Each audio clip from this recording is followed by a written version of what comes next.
Kita hari ini intro tentang ini ya, Injil Lukas. Maksudnya ini satu kitab yang kita juga sudah pernah mengkhotbahkan di gereja ini. Tapi profilnya apa gitu yang terutama ya. Ini juga kind of recollection dari apa yang kita sudah pernah renungkan bersama-sama. Kalau kita melihat ini ya, addresses atau orang yang dituju, jemaat atau komunitas Lukas ini seperti apa gitu kira-kira.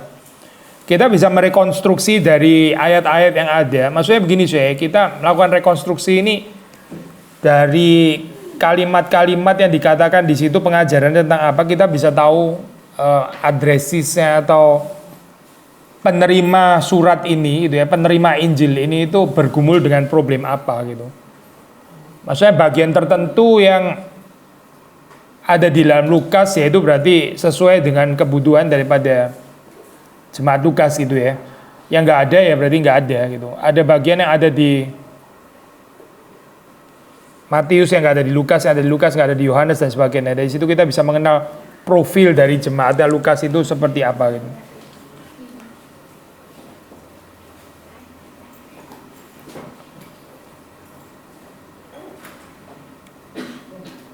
Kita membaca di dalam Lukas itu ada ini saya, ada apa? Ada gambaran bahwa pengharapan tanpa Rusia ya, kedatangan Yesus yang dianggap segera dalam waktu dekat itu ya. Itu menghilang gitu di dalam Injil Lukas. Jadi Lukas seperti kayak melakukan koreksi, ya, koreksi terhadap kesalahan penantian yang salah. Memang Yesus bilang dia datang segera gitu. Maksudnya di dalam kitab Wahyu juga bilang datang segera gitu kan ya. Tapi segera itu apa artinya gitu? Ada orang terus kemudian rasa ya ini dibilang segera ya berarti kira-kira 2 minggu lagi lah, paling telat ya 2 bulan gitu, atau 2 tahun ya juga sudah lama sekali. Tapi kalau 2000 tahun ya itu bukan segera ya gitu. Misalnya gitu ya, kalau orang tafsir seperti itu gitu. Problem ini kalau saudara baca di Perjanjian Baru, bukan cuma di dalam Injil Lukas ya, tapi juga misalnya di dalam jemaat yang dilayani Paulus juga ada orang yang karena mempunyai penantian demikian rupa, kesadaran eskatologis sampai nggak mau kerja gitu. Terus Paulus bilang ya nggak kerja ya nggak usah makan gitu. Kalimat itu rada kasar gitu ya, saya sepertinya kayak tajam kan, tapi itu kalimat tepat gitu. Kalau lu nggak kerja ya sudah nggak usah makan gitu. Ada orang-orang yang ini ya, apa itu pengharapannya tentang eskatologis itu ngawur gitu. Tuhan akan segera datang, jadi dia nggak melakukan apa-apa lagi gitu. Sampai sekarang kita mendapati gambaran beberapa sekte ya, soalnya bidat itu seperti itu gitu. Jadi mereka itu bisa mengikuti pemimpinnya sampai naik di gunung apa gitu, terus menunggu Yesus datang karena pemimpinnya yakin Yesus datang pada hari itu. Ternyata nggak datang-datang, yang ekstrim lebih ekstrim lagi, akhirnya semua pengikutnya diajak minum racun gitu. Kalau Yesus nggak datang ya sudah kita yang datang kepada Yesus, katanya dia sih kayak gitu ya. Sudah pasti bukan datang kepada Yesus itu. Gambaran-gambaran seperti ini sih, gambaran-gambaran ini ternyata di dalam gereja mula-mula juga sudah ada gitu, di dalam berbagai macam gradasinya ya. Jadi kalau sudah membaca di dalam Injil Lukas, Lukas melakukan koreksi ya terhadap penantian yang salah seperti ini gitu. Bukan melawan pengharapan bahwa Yesus akan datang kembali, bukan gitu ya, karena ya memang Yesus akan datang kembali. Tetapi pengharapan yang salah, Yesus datang kembali, terus kemudian gak setia di dalam kehidupan ini ya. Sehingga kita melihat di dalam gambaran Injil Lukas itu adanya apa ya, waktu yang jadi seperti kayak diperpanjang gitu ya, waktu yang diperpanjang di dalam hal ini. Apa itu kesadaran eskatologis sebetulnya itu apa gitu. Nah, Lukas punya nasihatnya sendiri gitu. Mungkin bagiannya jelas sekali itu di dalam Lukas 19 ya, kalau kita membaca ya, Lukas 19. Lukas 19 itu ayat 11 ya, ayat 11. Untuk mereka yang mendengarkan dia di situ, Yesus melanjutkan perkataannya dengan suatu perumpamaan, sebab ia sudah dekat Yerusalem, dan mereka menyangka bahwa kerajaan Allah akan segera kelihatan. Ya, Yesus kan sudah dekat di Yerusalem, lalu terus mereka menyangka bahwa kerajaan Allah itu akan segera apa? Kelihatan, appear immediately. Istilah immediately dan sudden itu agak lain ya kalau dalam bahasa Inggris ya. Itu Immediately itu berarti tanpa ada tanda-tanda, tanpa perantara, itu immediately namanya kan. Immediate itu kan, padahal kalau kita baca dalam Alkitab, kedatangan Kristus kembali itu kan didahului dengan tanda-tanda kan ya. Jadi jelas pasti konsepnya bukan immediately, tapi ada orang yang menyangka ini immediately gitu. Ya. Lalu yang menarik adalah sambungannya terhadap gambaran pengharapan yang keliru ini apa? Ternyata Yesus terus kemudian he said therefore, sudah berarti ada kata therefore ya. Karena itu Yesus berkata, karena apa? Karena pengharapan yang salah ini gitu. Yesus berkata, ada orang ya, ini perumpamaan inilah 10 mina, sudah tahu lah ya. Dekat sekali dengan perumpamaan talenta di dalam Matius, tapi ada bedanya gitu. Saya nggak usah baca ya, saya assume sudah bisa baca sendiri itu perumpamaan tentang 10 minas ini. Tapi intinya begini saya, apa sih artinya ini ya, hidup di dalam kerajaan Allah itu apa gitu? Bukan menantikan kingdom of God yang appear immediately gitu, apalagi dikoneksi dengan kota-kota dan tempat tertentu seperti Yerusalem lah atau apa gitu dan sebagainya. Itu bukan pengharapan kerajaan Allah gitu. Kerajaan Allah itu bukan sesuatu yang bisa dilokalisasi ya, localize, tahu nggak? Terikat kepada satu tempat apapun lah. Whether Kelapa Gading, Kemayoran, Geneva, Wittenberg, atau Yerusalem ya, itu bukan konsep kerajaan Allah di dalam Alkitab, saya bukan itu. Kerajaan Allah itu always transcend ini tempat gitu, nggak bisa diikat oleh tempat gitu, atau Roma atau apa gitu misalnya ya, Konstantinopel atau dan seterusnya. Sudah dicatat ya, kesalahan seperti ini sudah dicatat di dalam Alkitab gitu. Jadi kita jangan mengulangi kesalahan yang sudah dicatat di dalam Alkitab gitu. Mereka berpikir Yerusalem ini kota penting kan ya, kota pusat. Berarti kalau Yesus mendatangkan kerajaan Allah ya di sinilah pasti pusatnya gitu. Tapi Yesus bilang apa? Yesus nggak ngomong Yerusalem sama sekali gitu. Yesus ngomong ya ini loh, kerajaan Allah itu apa? Kerajaan Allah itu yaitu hamba-hamba itu mendapatkan 10 mina. Lalu ya dia mesti setia menggarap mina yang diterima dari Tuhan. Itu kerajaan Allah gitu. Kerajaan Allah itu bukan orang masuk ke dalam pengharapan eskatologis yang nggak tahu, nggak jelas, terus jadi apa ini ilusif gitu ya, apa ini euforia nggak, excitement yang berlebihan yang nggak ada dasarnya dan sebagainya. Itu bukan kerajaan Allah. Kerajaan Allah itu simple. Kerajaan Allah di dalam dunia ini ya, kita sudah dipercayakan talenta, kita dipercayakan uang mina, dan itu kita mesti garap baik-baik. Itu kerajaan Allah gitu. Kalau nggak garap ya sudah, akhirnya akan binasa gitu kan. Akan dibunuh, ya, akan binasa. Ada yang setia, ada yang nggak setia. Yang setia akan diberikan lebih banyak. Yang nggak setia akan, ya apapun yang ada padanya akan diambil oleh Tuhan, gitu kan ya. Itu konsep kerajaan Allah gitu. Jadi bukan di dalam pengharapan seperti yang dikatakan di dalam ayat ke-11 gitu. They suppose that the kingdom of God was to appear immediately. Lagian kerajaan Allah kan bukan sesuatu yang terlihat oleh mata ya. Ini kesalahan yang kedua ya. Pertama, connected dengan Yerusalem, kota tertentu gitu ya. Kedua, dianggap itu appear dalam pengertian ini kasat mata. Saya bisa lihat kerajaan Allah itu ini gitu misalnya ya. Itu bukan kerajaan Allah. Kerajaan Allah itu invisible realm. Itu di dalam wilayah yang nggak kelihatan. Dan saya pinjam bahasanya Yohanes ya, pinjam bahasanya Yohanes. Ini sih Lukas ya hari ini sebetulnya gitu ya. Tapi kalau boleh pinjam vocabulary-nya Yohanes, ya kita nggak bisa ada akses ke sana, kita nggak bisa melihat itu gitu ya, kecuali kita lahir baru, kecuali dengan mata rohani ya, spiritually regenerated, kita bisa melihat kerajaan Allah yang tidak kelihatan itu gitu. Tapi kalau kita menekankan gambaran kehadiran kerajaan Allah terutama oleh hal-hal yang kelihatan, itu kita nggak cocok sama Lukas ya, nggak cocok gitu. Bukan cuma nggak cocok sama Lukas, nggak cocok semua Injil manapun gitu. Karena kerajaan Allah itu konsisten dibicarakan di dalam invisible realm. Ya, jadi kita jangan salah mengerti mau menghadirkan kerajaan Allah melalui hal-hal yang kelihatan gitu. Itu bukan kerajaan Allah, bukan. Saya beberapa kali ngomong kalimat ini ya. Sekarang kalau sudah pergi ke Wittenberg ya masih ada sih sisa-sisa commemoration gitu. Commemoration masih ada gitu. Tapi itu kota yang rada sepi ya sudah gitu. Kalau sudah pergi ke Geneva di Saint Pierre itu ya sejauh saya tahu ya, kami terakhir itu salah satu gereja yang sangat liberal ya, sangat liberal. Gereja yang dulu Calvin khotbah di sana gitu. Jadi Geneva lah, Wittenberg lah, you name it lah apalagi gitu. Efesus ya, yang ini Alkitab gitu. Efesus, sudah pergi ke Efesus, sudah nggak ada apa-apa di sana gitu. Sudah tinggal batu-batu doang, sudah nggak ada penduduk lagi di sana gitu. Jadi mau ngomong apa sih saya? Jangan mengikat kerajaan Allah itu dengan sesuatu yang kelihatan, satu tempat dan sebagainya. Karena Tuhan itu dinamis, dia itu bergerak gitu. Ada rodanya gitu ya. Kita nggak boleh konten dia gitu. Di dalam satu tempat selama-lamanya dia harus di sana. Itu bukan konsep kerajaan Allah di dalam Alkitab, bukan.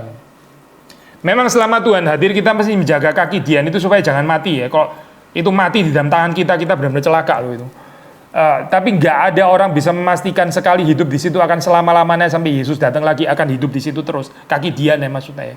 Gak ada jaminan itu saya. Dan ini bedanya ya. Bedanya konsep Protestan dengan konsep Katolik dalam hal ini. Kalau saudara perhatiin, Vatikan dari dulu di situ kan, betul kan ya? Roma kan dari dulu di situ. Coba saudara pernah pikir ini nggak ya? Wittenberg, Geneva itu sudah hancur sekarang gitu. Lalu gimana? Kalau saudara lihat dari perspektif Katolik lah, justru itulah makanya reformasi itu produk gagal. Yang betul itu Katolisisme, bisa juga kan ngomong kayak begitu kan ya? Bukti ini yang tetap langgeng kan Vatikan gitu kan, bukan Wittenberg dan bukan Geneva. Lalu memang skismatik sih soalnya gitu misalnya. Pemecah gereja misalnya gitu ya, boleh saja ngomong kayak begitu. Tapi kita nggak, ya kita Protestan, kita nggak akan bilang kalimat seperti itu ya. Kita melihat memang cara Tuhan itu bukan satu tempat diem terus gitu. Kalau saudara konsepnya satu tempat diem terus, ya sudah Roma Katolik yang benar lah di sini gitu. Karena dari dulu di Vatikan nggak moving kan di situ kan, juga nggak hancur. Itu Tetzel yang mengumpulkan uang yang di dalam zamannya Luther itu ya untuk membangun gereja Vatikan, benar-benar kejadian kan dibangun gerejanya sampai jadi, sampai sekarang masih ada. Termasuk salah satu jasanya Tetzel gitu. Karena dia dapat penjualan indulgensi ya, sampai sekarang masih ada dan kokoh sekali saya itu gereja itu gitu. Tapi kalau kita terus pikirnya ke arah sana, ya saya pikir saudara nggak mengerti konsep ini, konsep Alkitab gitu di dalam hal ini. Yerusalem itu kota yang Tuhan sendiri menetapkan loh, bukan human made loh. Yang human made kan kayak ini ya, Dan sebagainya. Yang didirikan oleh kerajaan utara, itu kerajaan Samaria, orang Samaria. Mereka bikin sendiri, itu dosanya Yerobeam, the sin of Jerobeam. Yaitu mendirikan tempat ibadah sendiri. Yerusalem bukan Israel, bukan Yahudi mendirikan sendiri loh, bukan. Itu memang kota suci Allah dari kapan-kapan. Orang kerajaan utara aja yang nggak mau beribadah di sana gitu. Tapi ini adalah kota suci Allah yang memang dari dulu sudah di situ gitu kan. Tuhan yang menetapkan. Tapi Tuhan sendiri juga bisa moving dari situ gitu. Gambaran dinamika ini loh saya, dinamika ini itu termasuk di dalam pengertian kerajaan Allah. Nah, kalau sudah mempelajari kitab Lukas ya, Lukas nggak tertarik untuk mengikatkan kerajaan Allah itu dengan waktu tertentu lah, datangnya kapan, pada hari apa dan sebagainya. Atau tempatnya di mana, atau appear immediately, secara appearance yang kelihatan, visible, itu nggak tertarik mengatakan seperti itu Lukas gitu. Yang Lukas katakan adalah kita ini sudah terima talenta dari Tuhan, atau uang mina di dalam bahasanya Lukas, ya sudah kerjakan saja gitu. Itu kerajaan Allah, itu orang yang hidup dalam kerajaan Allah. Berarti tekanan di sini dan sekarang ya, bukan mimpi-mimpi yang akan datang gitu misalnya, tapi yang di sini dan sekarang. Dinamikanya itu di sini dan sekarang. Beberapa kali juga ada peringatan ya untuk bersabar, untuk berjaga-jaga. Misalnya saudara baca Lukas 8:15. Yang jatuh di tanah yang baik itu ialah orang yang setelah mendengar firman itu menyimpannya dalam hati yang baik dan mengeluarkan buah dalam ketekunan. Ya, saya tadi bilang kesabaran ya, terjemahan bahasa Indonesia ternyata ketekunan gitu ya. Ketekunan gitu, jadi kesabaran, ketekunan, dia ada perseverance, ada patience. Lalu tentang berjaga-jaga, Lukas 12 ayat 35 dan seterusnya, Lukas 12. Hendaklah tinggalmu tetap berikat dan pelitamu tetap menyala. Ya. Dan hendaklah kamu sama seperti orang-orang yang menanti-nantikan tuannya yang pulang dari perkawinan, supaya jika ia datang dan mengetok pintu, segera dibuka pintu baginya. Ya, oke, sampai situ saudara bisa lanjutkan pembacaannya ya.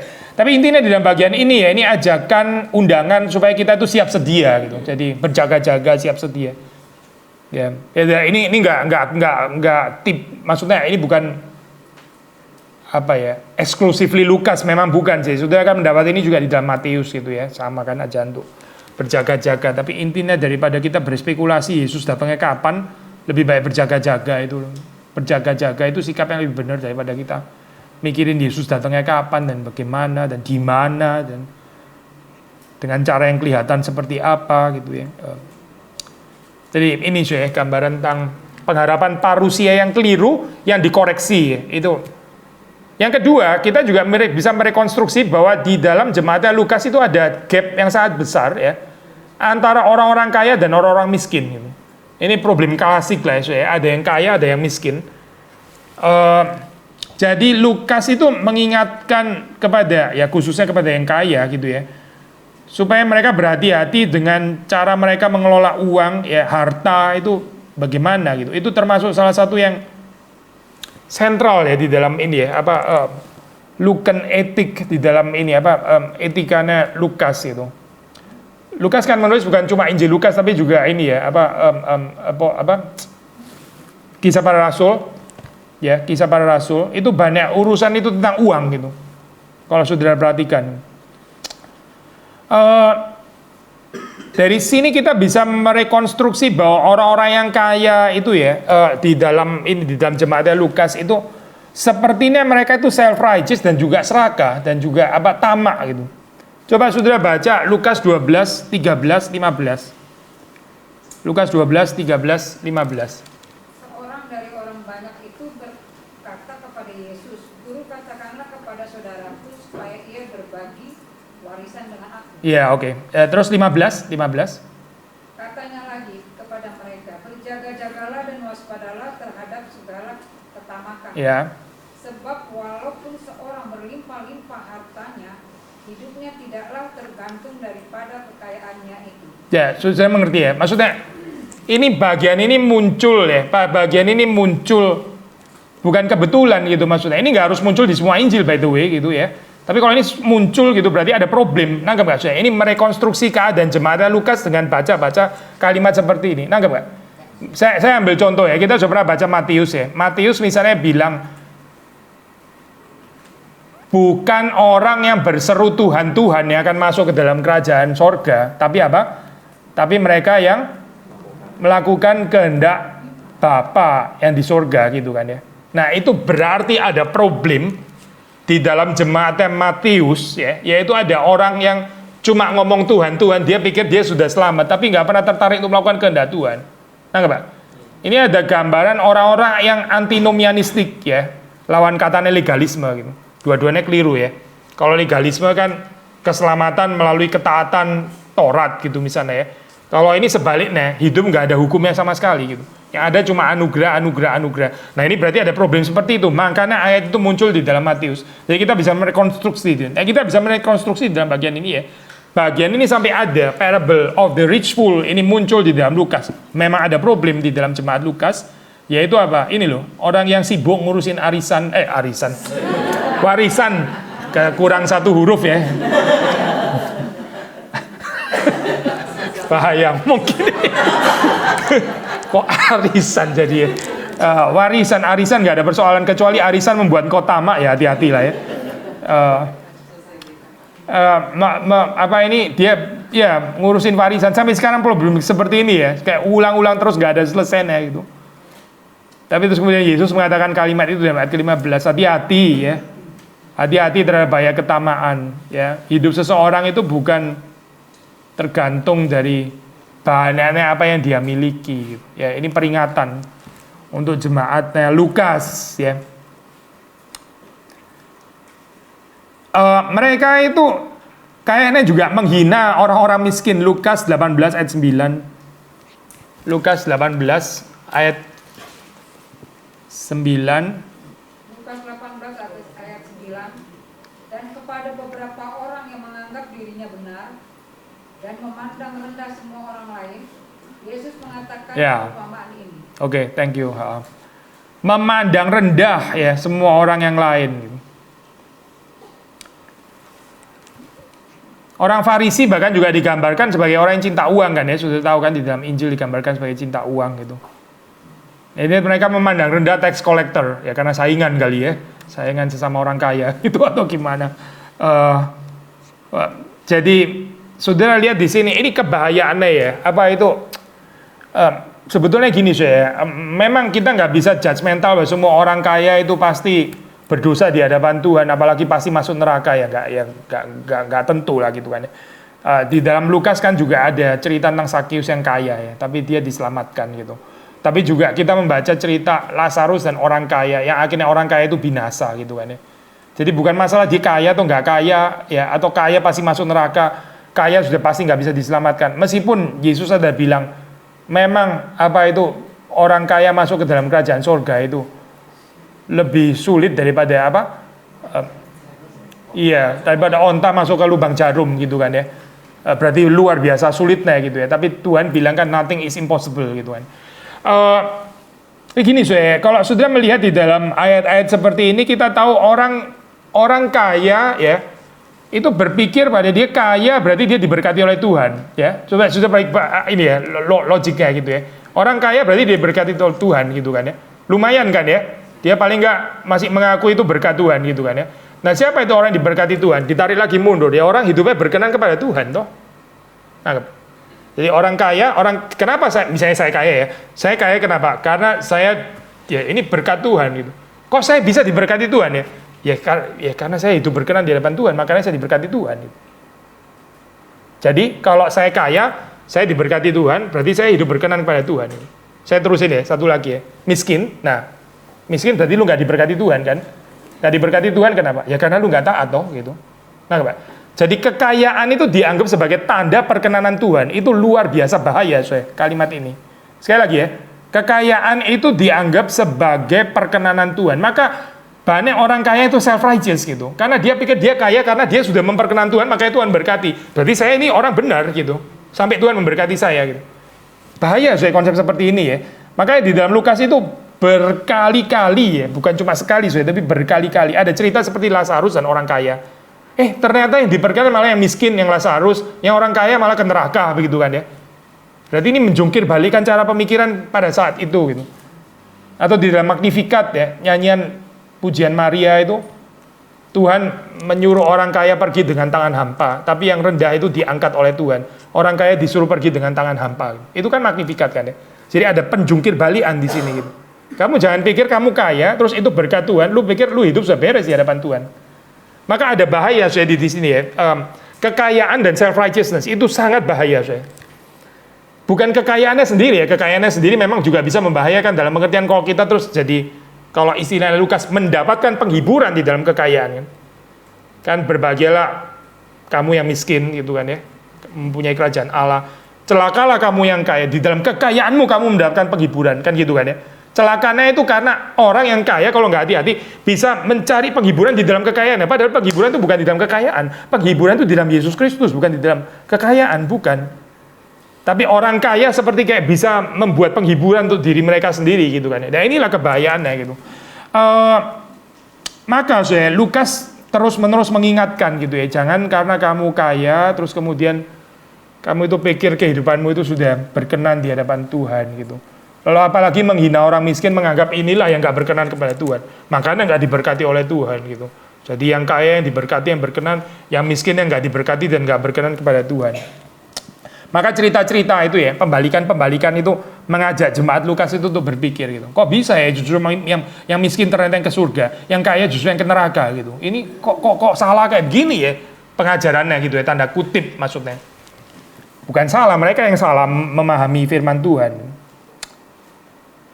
Memang ayat-ayat di dalam perjanjian lama, kalau kita nggak mengerti di dalam konteks rohani ya, kita mengerti betul-betul dalam pengertian literal, dalam pengertian material ya. Kan memang banyak janji-janji seperti itu ya. Orang benar itu hidupnya akan prosper. Pakai istilah prosper loh, prosper bahasa Inggrisnya pakai prosper gitu. Apapun yang dibuatnya dia berhasil gitu. Itu prosper bahasa Inggrisnya. Prosper itu kan berarti prosperity ya, Lalu orang pikir, ini material gitu. Maksudnya perjanjian lama pun menjanjikan itu gitu. Ya. Tetapi ini pengertiannya kan di dalam pengertian rohani sebetulnya gitu. Jadi ada problem gap antara orang kaya dan orang miskin. Yang kaya self-righteous, lalu menghina yang miskin ya. Tapi kita juga membaca ini ya, bahayanya kekayaan itu orang bisa kehilangan imannya Lukas 8 ayat 14. Lukas 8 ayat 14. Coba baca ini. Ini memang bukan cuma di dalam Lukas ya, tapi ya di dalam Lukas profilnya jadi mendukung ini gitu. Jadi mendukung profil itu ya. 14 tolong bacain. Yang jatuh dalam semak duri ialah orang yang telah mendengar firman itu, dan dalam pertumbuhan selanjutnya mereka terhimpit oleh kekhawatiran dan kekayaan. Ya, kekhawatiran dan kekayaan. Kita juga boleh tekenin kekhawatiran juga kali ya. Kekhawatiran dan kekayaan itu paralel. Saudara jangan pikir orang kaya itu cinta uang, terus orang miskin itu sudah pasti gak cinta uang gitu ya. Orang miskin yang cinta uang itu banyak sekali, saudara. Orang miskin yang serakah itu ada gitu. Bukan ada, banyak sebetulnya gitu. Jadi saudara jangan tertipu dengan fenomena. Makanya mesti kritis terhadap diri kita sendiri gitu. Ada orang yang terkenal sekali gitu ya, tapi dia takut kalau dia nggak terkenal lagi gitu. Itu fame and popularity itu jadi dewanya dia gitu. Tapi ada orang yang nggak terkenal, dia juga mendewakan keterkenalan. Podo wae kayak gini. Ya dia nggak terkenal tapi dia desperately kepingin jadi famous gitu maksudnya. Seperti sama dong berarti. Yang nggak kaya, nggak miskin sama-sama cinta uang gitu. Jadi saudara jangan tertipu dengan ini, tertipu dengan apa? Fenomena. Ada orang kaya seperti Sakeus yang tahu bahwa dia nggak bisa mendapatkan penghiburan di dalam kekayaannya. Sakeus itu tahu kekayaannya nggak bisa memberikan penghiburan, tahu persis. Gitu. Tapi dia kaya. Tapi ada orang miskin yang tetap mengejar kekayaan karena dia pikir kekayaan akan menyelesaikan banyak problem di dalam kehidupan. Itu orang miskin tapi meletakkan penghiburan di dalam kekayaan. Kata Alkitab celaka itu orang itu, meskipun dia miskin gitu. Jadi kita mesti ada diferensiasi ya, saya. Ini bukan marxisme ya, bukan ya. Lukas itu bukan marxisme. Pokoknya orang kaya selalu salah aja, bukan begitu loh, saya bukan itu. Pokoknya orang berhasil selalu kita mesti berontak dan kita mesti apa yang di bawah yang miskin selalu yang benar, bukan itu, saya bukan itu. Tapi ada diferensiasi yang kita mesti perhatikan. Tapi kalau saya membaca di dalam ayat-ayat tadi ya, misalnya, saudara akan mendapati bahwa ini ya, kekhawatiran itu yang saya mau katakan tadi ya, kekhawatiran. Kekayaan kan ya, Pak ya, kekayaan. Orang tertarik dengan kekayaan. Orang kekhawatiran itu juga bisa membuat firman Tuhan itu nggak bisa bertumbuh. Kekhawatiran ini kan berarti orang kan belum mendapatkan apa yang dia mau dapatkan kan ya. Nah, Pak ya. Kekhawatiran, orang miskin, saya khawatir apa? Khawatir kalau saya nggak bisa kaya. Ya ini sama mencekik juga sebetulnya. Kemiskinannya nggak otomatis menyelamatkan dia, karena dia khawatir sebetulnya gitu. Saya nggak usah ngomong khawatir lagi dikaitkan dengan situasi hari ini ya, saudara. Saudara jangan terlalu banyak khawatir. Firman Tuhan nggak bisa bertumbuh di dalam kehidupan saudara kalau saudara khawatir terus gitu. Dan itu bahayanya diletakkan sama dengan kekayaan, at least di dalam bagian ini ya. Orang yang khawatir terus itu seperti kayak orang cinta uang. Kategorinya kategori yang lain memang ya, tapi ini sama gitu maksudnya. Kekhawatiran kekayaan itu. Lu khawatir terus ya, itu security adalah Tuhanmu berarti.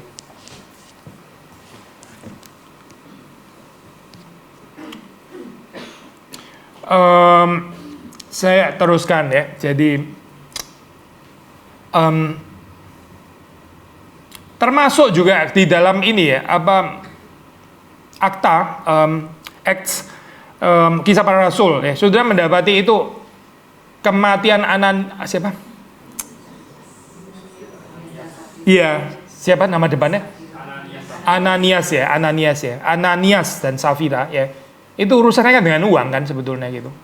Jadi itu peka sekali ya. Urusan uang itu peka sekali untuk Lukas itu peka sekali. Karena memang jemaatnya ada persoalan di dalam bagian itu gitu. Mati loh itu ini apa? Ananias dan Safira gara-gara urusan uang itu. Cukup kali ya, saudara bisa membaca bagian-bagian yang lain yang termasuk tadi yang saya sebut tadi ya, apa Lazarus, orang miskin, dan siapa ini orang kaya gitu ya, itu kan juga termasuk bagiannya. Sekali lagi mengingatkan kalau di dalam akta dikatakan kalimat memberi itu lebih berbahagia daripada menerima ya, memberi lebih berbahagia daripada menerima, mengingatkan sekali lagi bahaya kekayaan gitu. Kalau kamu kaya bagi dirimu sendiri tapi kamu nggak kaya di dalam pemberian, ya kamu nggak jadi orang yang berbahagia sebetulnya. Jelas ya sudah bagian ini ya. Mungkin nanti kalau saudara ada apa itu ada pertanyaan yang kita bisa ini lagi gitu. Memberi sedekah juga ditekankan di dalam beberapa bagian ya di dalam Lukas. Yesus bilang di dalam Lukas 14 ayat 33 ya. Nggak ada orang yang bisa menjadi murid Kristus kalau dia nggak berpisah dengan ini ya, dengan kekayaannya gitu. Lukas 14 ayat 33 ya. Kalau dia nggak meninggalkan kekayaannya, maksudnya hatinya pada harta, pada kekayaan, pada uang, dia nggak bisa menjadi murid Kristus. Itu jelas sekali bagian ini ya. 14 ayat 33. Perhatikan juga ini ya, apa tadi yang kita sebut apa, pemuda kaya yang akhirnya kehilangan Kristus itu karena dia lebih memilih kekayaan daripada memilih apa? Kristus ya. Itu lagunya jadi ganti, I'd rather have riches than Jesus. Lagu himnenya dia itu. Maksudnya di ini ya, di Lukas pasal yang ke-18 gitu. And yet Zacchaeus ya, yang dekat sekali gitu. And yet Zacchaeus gitu, orang kaya juga, kita bilang orang kaya, tapi diselamatkan gitu. Zacchaeus diselamatkan. Saya nggak mau bilang Zacchaeus diselamatkan karena dia generous ya. Tapi ada tanda orang diselamatkan di situ, yaitu apa? Generosity-nya itu gitu. Yang apa? Ada yang kuperas akan kukembalikan 4 kali lipat ya. Milikku akan kuserahkan setengah kepada orang miskin gitu. Itu bedanya Zacchaeus sama orang kaya yang sebelumnya gitu, yang meninggalkan Yesus itu. Di dalam konsep Lukas ya, itu konsep ini ya, konsep dosa itu agak sedikit berbeda dengan konsepnya Paulus. Kalau Paulus itu kan sin itu kan power of sin ya, itu sesuatu kuasa gitu ya. Tapi kalau Lukas itu mengerti dosa itu perbuatan gitu. Dosa itu dosa-dosa. Seringkali dipakai itu plural, tapi kalau Paulus ya, kan pakainya itu banyak kali itu singular. Berarti sin itu seperti kayak kuasa ya, yang terus kemudian menguasai kehidupan manusia. Tapi kalau Lukas bicara dosa, dia bicara dosa konkret, dosa perbuatan maksudnya. Ya salah satu dosanya ya ini, dosa cinta uang, dosa apa? Dosa pelit lah, dosa ya menipu dan seterusnya. Benar-benar dosa konkret ya. Maka dia pakai istilah dosa yang ada kaitannya dengan perbuatan.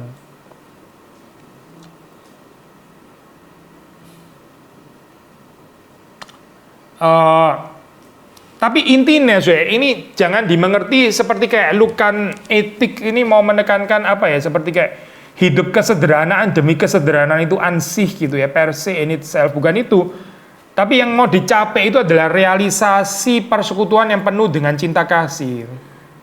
Ya, ini bukan cuma sekedar apa namanya menjadi hidup sederhana terus dermawan. Kalau cuma sekedar dermawan nggak perlu Kristus ya, nggak perlu gitu.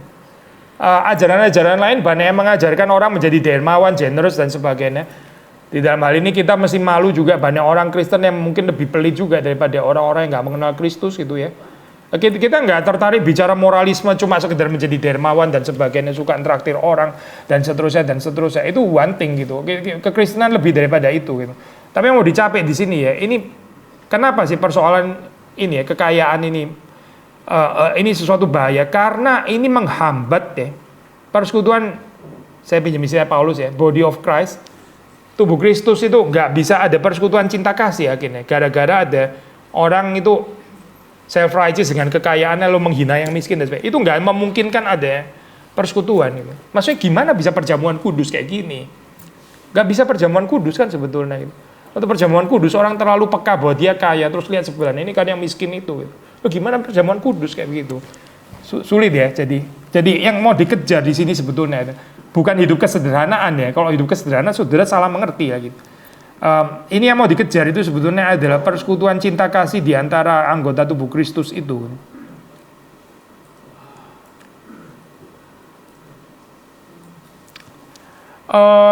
Mungkin poin yang lain yang juga apa ini ya, perhaps nggak sepenting tadi tapi juga kita boleh bilang menarik kalau di dalam perjanjian baru itu ya ada kitab-kitab yang menggambarkan pemerintah itu sebagai penganiaya ya. Misalnya kitab Wahyu itu jelas sekali kan ya, pemerintahannya itu penganiaya gitu, bengis, corrupted, dan banyak orang Kristen menjadi martir di dalam pemerintahannya seperti itu ya. Tapi kalau saya baca di dalam Lukas itu hubungan antara state and church ya, hubungan antara negara atau pemerintah dan gereja itu baik-baik saja gitu. Kita mesti punya dua pasal ini, sudah nggak bisa pasalnya pemerintah harus selalu negatif. Itu sudah cuma pakai wahyu namanya gitu.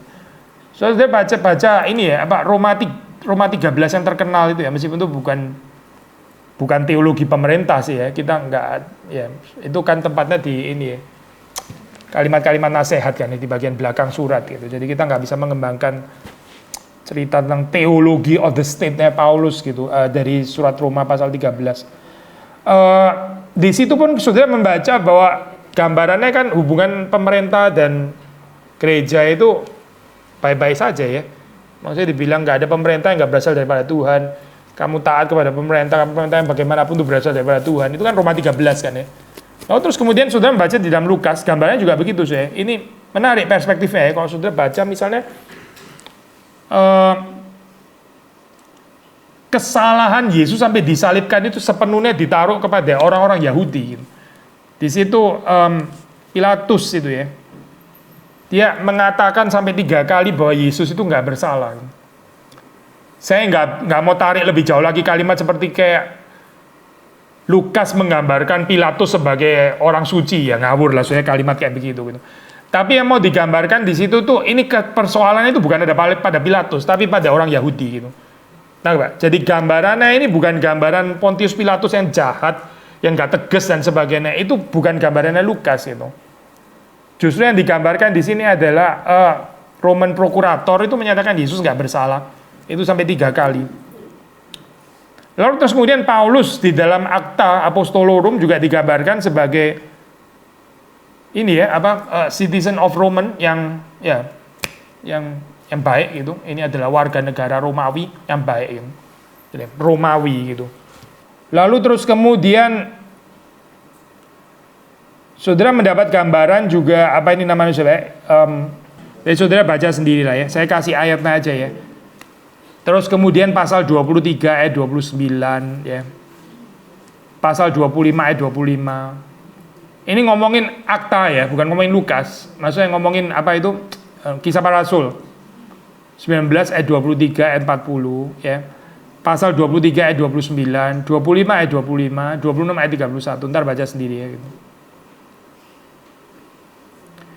Jadi orang Kristen itu loyal kepada pemerintah di dalam hal ini. Orang Kristen diundang untuk loyal kepada pemerintah. Dan pemerintah di sini digambarkan bukan sebagai satu instansi yang berbahaya bagi orang-orang Kristen gitu. Sekali lagi ya, Syekh. Poinnya gini, Syekh. Dua pasal ini sama-sama penting gitu. Maksudnya gini ya, kalau saudara sedang ada di China dan Korea Utara, nggak cocok pakai profil teologinya Lukas gitu. Kita better baca tulisan-tulisan di kitab Wahyu kali gitu ya.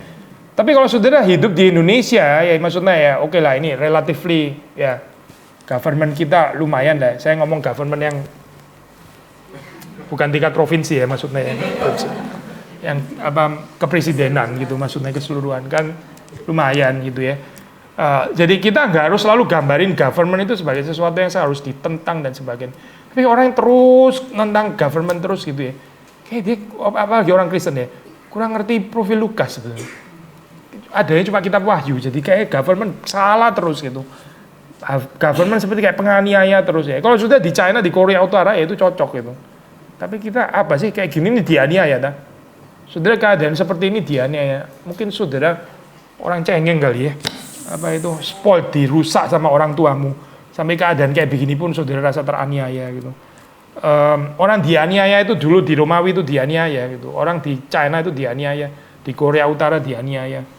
Di sini ada bukan nggak ada ya, tapi mungkin bukan di Kelapa Gading kali ya, bukan di Jakarta, di bagiannya agak di mana gitu, ada penganiayaan betul. Gitu. Jadi maksudnya poin saya gini saya, ada tempatnya untuk melihat pemerintah itu secara positif ya, menggambarkan sesuatu yang konsisten itu jangan dianggap seperti kayak menjilat lah atau apa gitu. Kita kan nggak tepat dia bilang Lukas ini menjilat gitu maksudnya. Ini penulis firman Tuhan tuh. Maksudnya kita bilang dia penjilat gitu, penjilat apa? Penjilat Pilatus gitu misalnya, atau penjilat pemerintahan Romawi, kan nggak cocok ya ngomong kayak gitu. Pasal seperti kayak begini ini ada di dalam firman Tuhan ya, maksudnya gambaran pemerintah itu positif itu. Nah, orang Kristen mesti menghargai pemerintah ya. Tapi kalau pemerintah ada salah ya silakan dikritik gitu, bukan berarti nggak boleh gitu. Kalau salah ya dikritik. jelas ya saya poin ini ya. Gambaran yang friendly tentang apa itu hubungan church and state itu gambaran yang friendly itu diadvocate oleh kitab atau oleh Injil Lukas. Nah, kalau saudara melihat pembagian atau struktur di sini ya, apa di dalam Lukas itu kan ya permulaan ada kalimat introduksi gitu. Terus kemudian yang menarik di situ kan ada paralel antara kelahiran Yohanes Pembaptis dan kelahiran Yesus ya. Kelahiran Yohanes Pembaptis, kelahiran Yesus. Itu penting gitu. Jadi ini kan paralel ya. Ya, kita kasih judulnya kan Lukas itu memang salvation history, sejarah keselamatan ya. Tuhan menyatakan rencana keselamatannya melalui sejarah. Dan ini bukan mulai baru di dalam kitab Injil, bukan. Tapi sejak dari perjanjian lama itu sudah ada cerita sejarah keselamatan ya. Nah, kalau sudah membaca di dalam Injil Lukas, itu nabi-nabi itu ya, terus puncaknya itu pada Yohanes Pembaptis gitu. Pada Yohanes Pembaptis, lalu terus kemudian Yesus Kristus. Maka ada paralel antara kelahiran Yohanes Pembaptis ya, ini mewakili kayak serentetan semuanya yang sudah sebelumnya ya, nabi-nabi dalam perjanjian lama. Ini Yohanes Pembaptis, terus kemudian Yesus Kristus gitu.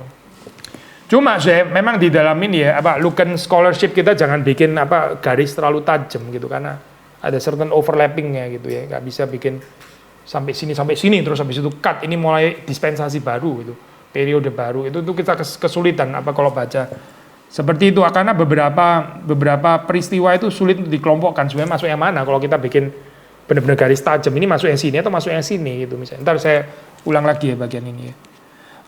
Jadi ada paralel antara itu ya, apa kelahiran Yohanes Pembaptis, kelahiran Yesus, terus kemudian mulai pasal 4 di situ kan Yesus itu berkarya di Galilea ya sampai pasal 9.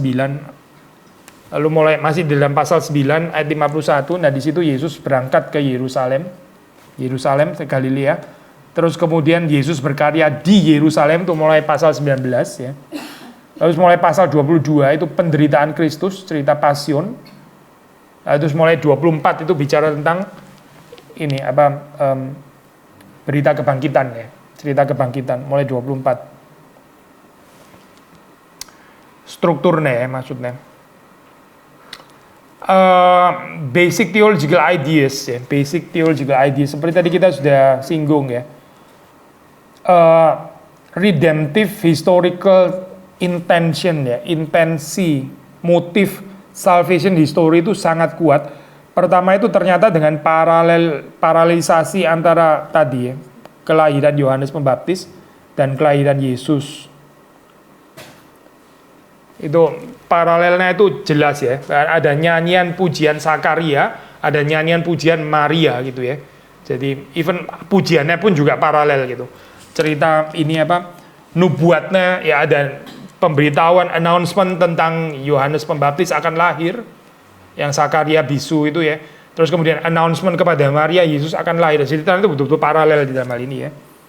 Maka waktu saudara membaca ini ya, cerita bagian-bagian tertentu misalnya tentang Lazarus itu di pasal berapa? Yang Lazarus orang kaya itu 16. Iya, misalnya ini ya, salah satu ayat yang kita bisa tekankan di situ. Di sini kan ya ayat 29 yang saya mau tekankan, tapi kita baca dari sebelumnya ya, dari sebelumnya. Jadi sudah tahu kan cerita ini ya. Kan ya 24 lah.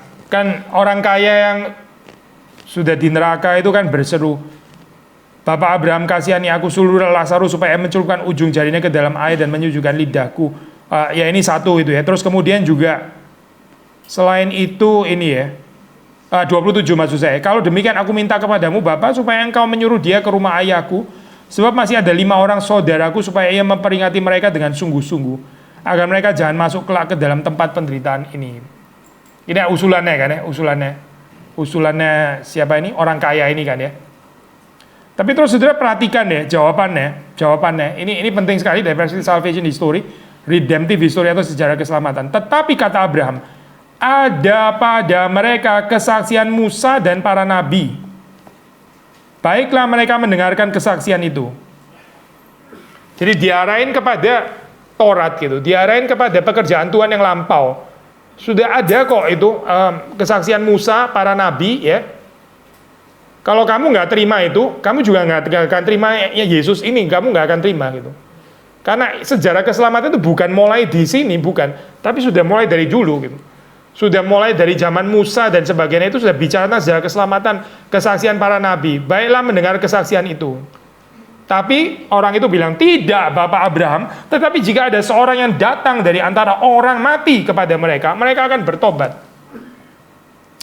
Memang kalau sudah baca di dalam bagian ini ya, kalau ada seorang yang datang dari antara orang mati itu maksudnya siapa di sini? Maksudnya di dalam bagian ini ya siapa? Belum, jangan jam gitu. Satu-satu. Siapa? Ya Lazarus, kan yang diminta Lazarus, gimana sih? Jangan loncat-loncat kayak gitu. Sabar gitu ya. Betul sih, Yesus betul, jawaban Yesus itu betul by the way gitu. Tapi sebelumnya di dalam konteks ini kan konteksnya itu Lazarus maksudnya ya. Ini orang dari antara orang mati kan, Lazarus sudah mati kan ya. Terus suruh kasih tahu gitu. Itu meyakinkan dari antara orang mati. Ya, tapi betul juga, maksudnya dikatakan ini orang mati, dia datang dari antara orang mati. Yesus itu bangkit dari antara orang mati. Dia itu datang dari orang mati dan dia bangkit. Setelah Yesus bangkit gimana? Orang percaya? Enggak kan? Gak percaya gitu. Jadi poinnya apa? Kenapa orang gak percaya? Ini bicara Yesus, bicara saudara. Kalau cuma tafsir di dalam pengertian ini kayak versi apa ini penginjilan supaya orang dari mati. Ini ngomongin Yesus juga sebetulnya di dalamnya gitu. Yesus pun yang dari antara orang mati bangkit tetap gak dipercaya. Tapi poinnya Lukas mau ngomong apa sih? Kalau kamu menolak sejarah keselamatan, kamu juga gak akan terima Yesus gitu. Nah, poin ini sudah. Kalau kamu nggak terima kesaksiannya Musa, kamu nggak terima itu pekerjaan Tuhan itu ya, kamu nggak terima. Yesus bangkit dari antara mati pun juga kamu tolak gitu. Dan betul saja ditolak saya di dalam cerita ini kan ya. Di dalam cerita Lukas kan Yesus sampai bangkit terus orang berbondong-bondong percaya, kan enggak? Kan juga ditolak akhirnya gitu. Jadi mau bangkit orang mati, bahkan Yesus pun dari antara orang mati datang, tetap nggak diterima sama mereka. Persoalannya di mana? Menurut Lukas ini penolakan terhadap sejarah keselamatan gitu. Nah, biasanya bagian ini ya. Kalau saudara baca di dalam Akta Apostolorum, maksudnya itu apa? Siapa ini? Stefanus ya, khotbah panjang banget kan ya. Dia bicara apa itu? Bicara sejarah keselamatan. Saudara tahu kan ya khotbahnya Stefanus kan ya. Dia bicara inilah apa itu, terus Salomo siapa gitu, Daud dan sebagainya. Panjang banget, ini apa urusannya ya ngomong kayak begini? Kenapa nggak langsung khotbah seperti Petrus saja gitu misalnya kan ya? Langsung Yesus salib dan sebagainya. Karena untuk Lukas sejarah keselamatan itu sangat penting gitu. Yesus pernah ditanya ini ya, kamu itu apa itu? Yesus pernah ditanya, kamu itu siapa gitu misalnya ya. Terus kamu Yesus balas tanya, menurut kamu Yohanes Pembaptis itu baptisannya dari mana gitu kan? Yesus balas tanya gitu kan. Kenapa Yesus tanya seperti itu? Ini kan seperti kayak kucing-kucingan gitu ya, sebelum dijawab ya tanya dulu gitu. Bukan itu maksudnya saja, tapi ya kenapa waktu Yesus tanya, kalau menurut kamu Yohanes Pembaptis siapa? Gitu? Karena jawaban mereka tentang Yohanes Pembaptis siapa, itu akan menentukan Yesus siapa. Nah, Mbak, ini sejarah keselamatan. Kalau mereka mengenal Yohanes Pembaptis itu benar, mereka juga akan mengenal Yesus itu benar gitu. Karena Yohanes Pembaptis dan Yesus itu sama-sama datang dari Allah. Tapi kalau mereka salah mengenal Yohanes Pembaptis, ya sudah alamat lah, Yesus juga akan disalah mengerti pasti gitu. Maka Yesus balas tanya itu di dalam konteks salvation history ya. Saya ambil contoh satu lagi ya. Ini kita baru pasang lukisannya apa.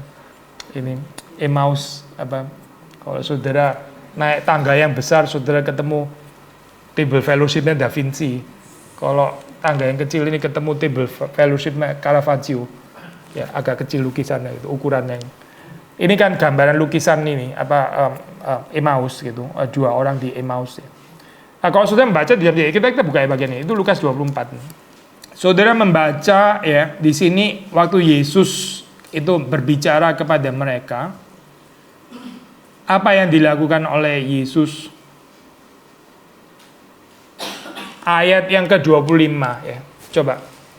Lalu ia berkata kepada mereka, "Hai kamu orang bodoh, betapa lambatnya hatimu, sehingga kamu tidak percaya segala sesuatu yang telah dikatakan para nabi." Nah, coba perhatiin deh. Kamu tidak percaya segala sesuatu yang dikatakan para nabi sejarah keselamatan.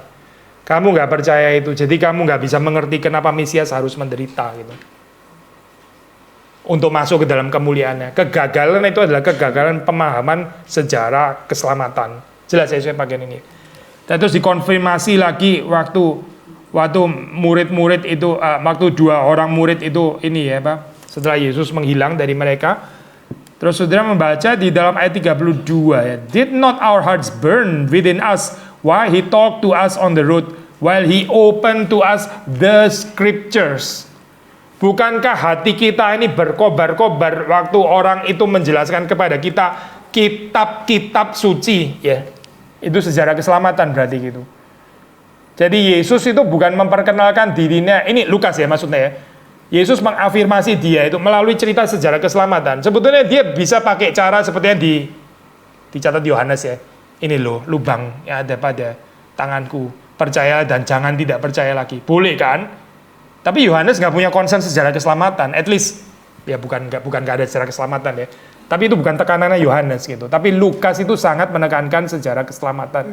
Jadi yang dilakukan Yesus apa? Dia menceritakan kitab-kitab nabi-nabi. Nah biasanya poin ini ya. Karena penerimaan ini, percaya ini, berarti ya percaya Kristus. Ini nggak dipercaya. Yesus pun yang keluar dari antara orang mati juga nggak dipercaya. Gitu. Jadi gambaran di sini saya, ini penting ya saya, especially untuk spiritualitas kita ya. Orang reform kan kita selalu merujuk kepada kitab suci dan kitab suci dan kitab suci kan ya. Ada dasar, nah ini Lukas.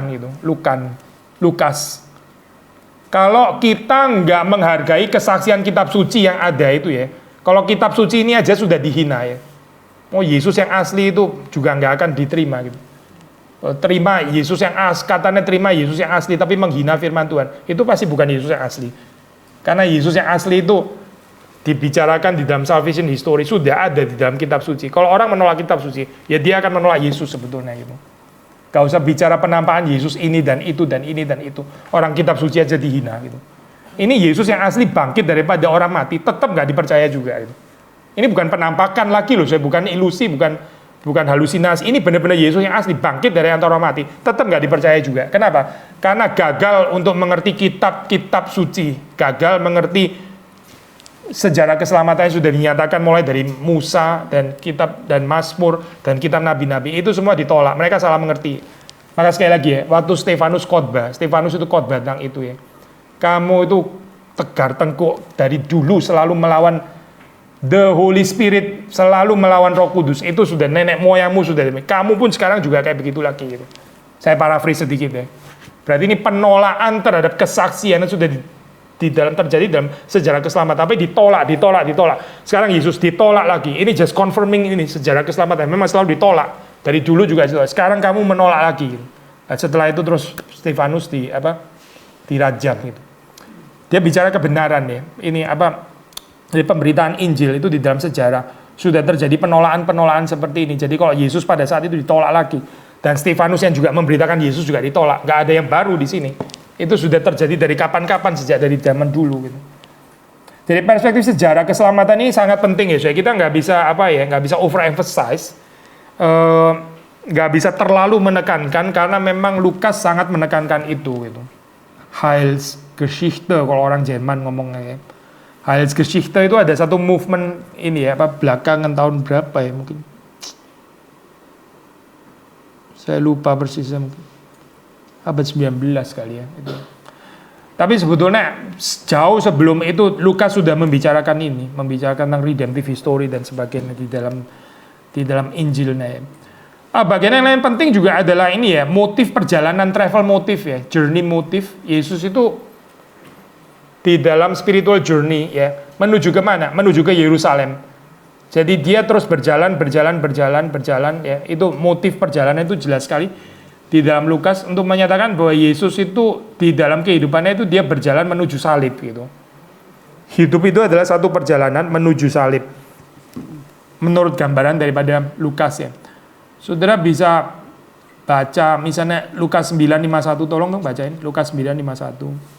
Ketika hampir genap waktunya, Yesus diangkat ke surga. Dia mengarahkan pandangannya untuk pergi ke Yerusalem. Ya, dia mengarahkan pandangannya pergi ke Yerusalem ya. 10:38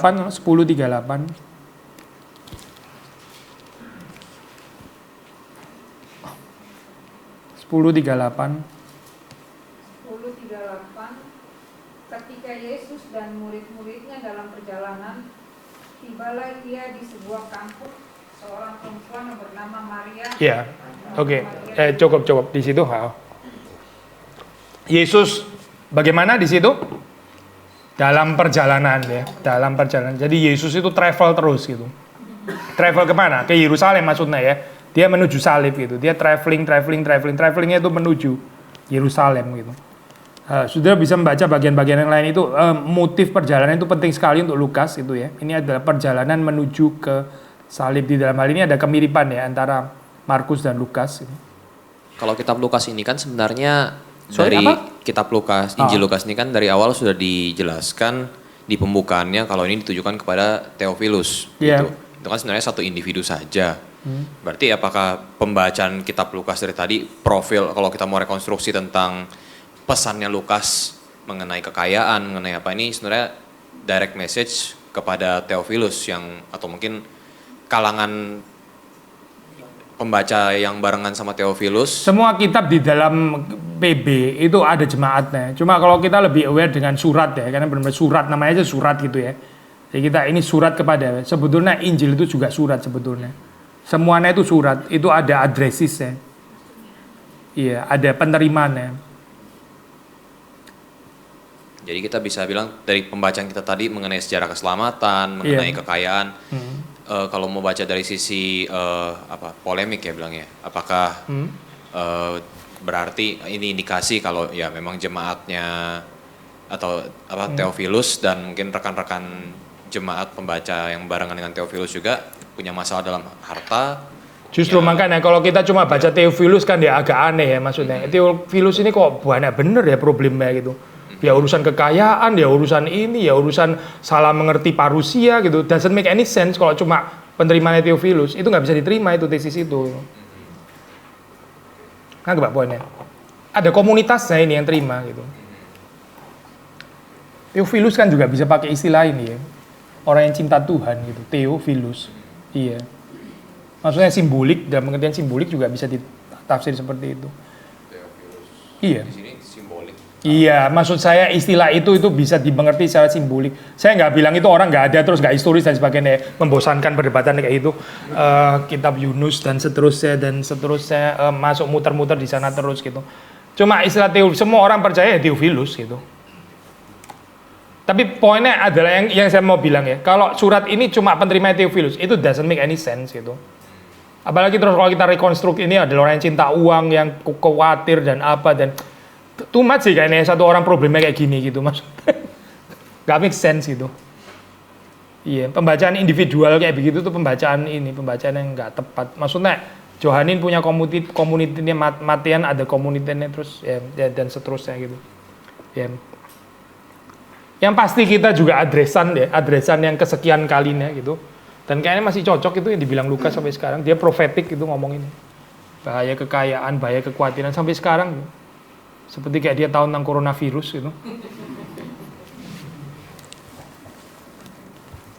Mungkin satu lagi Pak. Ya. Berarti untuk mengkonfirmasi yang kalau tadi masalah kekayaan dan kemiskinan bukan semata-mata materinya saja, tetapi apa yang di dalam konteks masyarakat itu ya waktu dalam masyarakat yang religius, tapi religiusnya mungkin bisa toksik juga, sehingga kekayaan dan kemiskinan di sini jadi bukan simbol, tapi bisa dibarengi dengan kesombongan. Iya gitu. betul, self righteousness, terus habis itu merasa Tuhan berkenan dan menghina orang yang miskin dan sebagainya, dan pelit juga memang, dan juga cinta uang memang juga itu ya kompleks lah gitu. Cuma kalau sudah bandingin, saya sudah pernah ngomong ini ya, itu kalau ini ya Matius kan melakukan spiritualisasi dalam khotbah di bukit ya. Berbahagialah mereka yang poor in spirit gitu kan, poor in spirit ya. Kalau bahasa Indonesia miskin di hadapan Allah. Kalau di Lukas kan nggak ada. Berbahagialah yang miskin titik, maksudnya miskin. Bukan miskin di hadapan Allah, miskin in spirit. Bukan miskin itu spiritualize gitu maksudnya. Lukas lebih fisik gitu ya. Iya, miskin benar-benar miskin materi maksudnya gitu. Dan celakalah yang kaya, bukan kaya rohani pasti, yang kaya rohani kok celaka. Orang kaya celaka gitu, tapi ada diferensiasi nih, bukan any kind of orang kaya masuk neraka, bukan itu. Orang kaya yang meletakkan penghiburan dalam kekayaannya gitu kan ya. Yang memang mungkin mungkin populer di konteks. Ya betul, masyarakat. pada saat itu kaya, yang self-righteous, yang rasa Tuhan berkenan dan sebagainya. Itu kan deuteronomistik teologi, maksudnya apa? Barang siapa taat, terus diberkati, itu kan ya, yang nggak taat itu sakit penyakit, disaster, hukuman, kutukan. Itu kan deuteronomistik teologi gitu.